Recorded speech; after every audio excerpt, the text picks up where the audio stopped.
Hi friends, video போட்டு ரொம்ப நாள் ஆகுது. சரி, இப்போ ஒரு வீடியோ போடலாமேன்னு தான் வந்துருக்கேன். இந்த வீடியோ பாருங்கள், பிடிச்சிருந்தா லைக் பண்ணுங்கள், கமெண்ட் பண்ணுங்கள், ஷேர் பண்ணுங்கள். ஃப்ரெண்ட்ஸ், இப்போ லேட்டஸ்ட்டாக ஏதோ ஒரு மூவியில் no oil no boil no cooking ஏதோ சம்திங் சொல்கிறாங்க. சமைக்காமலே சாப்பிட்லாம் ஒரு அப்படின்னு சொல்லி. ஃப்ரெண்ட்ஸ், அது எப்படி பண்ணுறதுன்னு அது இப்போ அதை பற்றி இப்போ தான் சொல்கிறாங்க மூவியில். ஆனால் இந்த 90s கிட்ஸுக்கெலாம் ஒரு 20 இயர்ஸ் முன்னாடி, ஏன் அதுக்கு முன்னாடியே கூட வச்சுக்கலாம், அந்த மாதிரி 20 இயர்ஸ்க்கு முன்னாடியே அந்த no boil no cooking no oil something பண்ணி சாப்பிட்ருப்பாங்க 90s இருந்தவங்க. 90s 80s அப்போ இருந்தவங்களாம் அதுதான் பண்ணி சாப்பிட்ருப்பாங்க. வாங்க அதை பற்றி அது எப்படி பண்ணலான்னு பார்ப்போம்.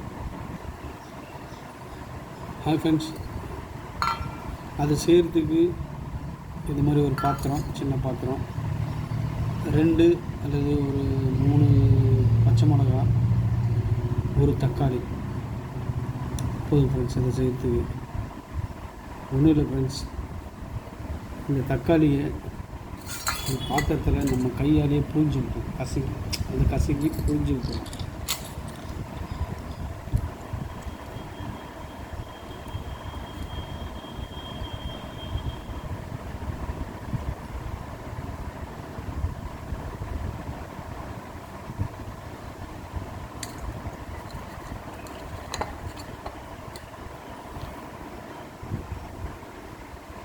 ஃப்ரெண்ட்ஸ், இந்த மாதிரி தக்காளியை கையினாலே நல்லா கசக்கி புழிஞ்சு எடுத்துங்க. கையினாலே அதை புழிஞ்சு கசக்கி எடுத்துங்க. அடுத்தது பார்த்திங்கன்னா இந்த பச்சை மிளகா, ஒரு 2-3 பச்சை மிளகா இருந்தால் போதும். எனக்கு 2 போதும் ஃப்ரெண்ட்ஸ். காரம் நல்லா அதிகமாக சாப்பிட்றவங்க இன்னொரு மிளகா கூட எடுத்துக்கலாம், தப்பு இல்லை. இப்போ இந்த மிளகாயும் கையினாலே அப்படியே ஒரு மாதிரி குறைச்சி கசக்கி எடுத்துக்குவோம். ஃப்ரெண்ட்ஸ், இந்த மாதிரி நல்லா பச்சை மிளகாயை தக்காளியோட நல்லா கசக்கி நுணுக்கி விட்டுக்கணும். இந்த மாதிரி நல்லா கசக்கி விட்டுக்கணும். தக்காளி பச்சை மிளகா இது ரெண்டுத்தையும் நல்லா சேர்த்து கசக்கி விட்டுக்கணும். இந்த மாதிரி பேஸ்ட் ஆக்கிட்டு இப்போ இது கூட கொஞ்சோண்டு தண்ணி ஆட் பண்ணிக்கணும், தேவையான அளவு. கொஞ்சமாக, ரொம்ப தண்ணி ஆட் பண்ணக்கூடாது, கொஞ்சமாக ஆட் பண்ணிக்கணும்.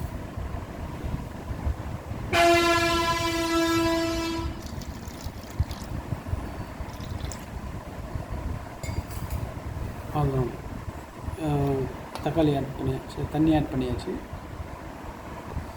தண்ணி கொஞ்சம் மிக்ஸ் பண்ணி விட்டுப்போம்.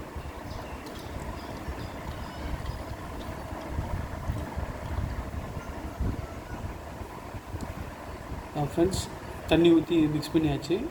நல்லா தண்ணி ஊற்றி மிக்ஸ் பண்ணியிருக்கு பாருங்கள். போதுமான அளவு தண்ணி ஊற்றி மிக்ஸ் பண்ணியாச்சு. இது ஒரு ஆளுக்கு போதுமானது. 2 பேர்னால் பச்சை மிளகா ஒரு 4, தக்காளி போதுமானதாக இருக்கும். ஒரு தக்காளியே போதுமானதாக இருக்கும். ஒரு தக்காளி இல்லைன்னா மிஞ்சி போனால் 1.5 தக்காளி இல்லை 1.5 தக்காளி, அதுவே போதுமானதாக இருக்கும். தண்ணி மட்டும் ஆட் பண்ணிக்கணும் கொஞ்சம். அப்படியே இது கூட தேவையான அளவுக்கு உப்பு சேர்த்துக்கணும் ஃப்ரெண்ட்ஸ். இதில் உப்பு சேர்த்துட்டேன் நான். இப்போது உப்பு சேர்த்து மிக்ஸ் பண்ணிட்டேன்.